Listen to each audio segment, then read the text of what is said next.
इस बार सावन माह की हरियाली अमावस्या 4 अगस्त को रविवार को पड़ रही है। हरियाली अमावस्या के दिन भगवान शिव और माता पार्वती की पूजा का विधान है।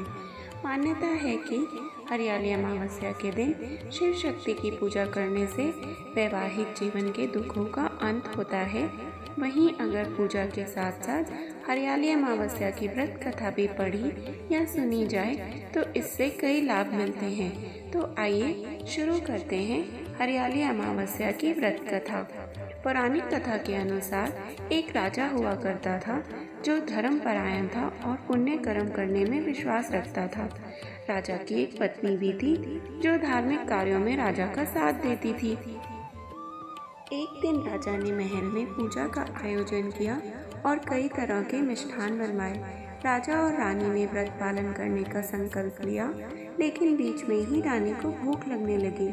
रानी ने पूजा के लिए तैयार की गई मिठाई में से थोड़ी सी मिठाई खा ली और जब राजा ने रानी से पूछा कि मिठाई कम कैसे हो गई, तब रानी ने झूठ बोल दिया कि मिठाई चूहे ने खा ली है। राजा ने गुस्से में आकर महल में मौजूद उस चूहे को पकड़कर महल से बाहर फेंकवा देने का आदेश दिया। चूहे के ऊपर आरोप लगाने से वह रानी बहुत नाराज थी और उसने एक चाल चली। चूहे ने राजा के कमरे से रानी के कपड़े ले जाकर अतिथि कक्ष में रख दिए और जब राजा ने रानी के कपड़े अतिथि के कमरे में देखे तो वह रानी पर बुरी तरह से गुस्सा हो गए। राजा ने रानी को महल से बाहर निकाल दिया। रानी को समझ आ गया कि उसके बोले हुए झूठ का फल ही इसे इस रूप में मिला है। इसके बाद रानी ने शिवजी और माता पार्वती जी की पूजा की। शिवजी और माता पार्वती की कृपा हुई और चूहे ने स्वयं राजा के पास जाकर उसे सब कुछ सत्य बता दिया।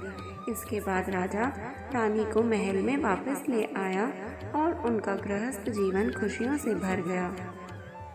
अगर आपको कथा पसंद आई हो तो कृपया यदि आपको कथा पसंद आई हो तो सब्सक्राइब कीजिएगा और ज़्यादा से ज़्यादा शेयर कीजिएगा। हर हर महादेव।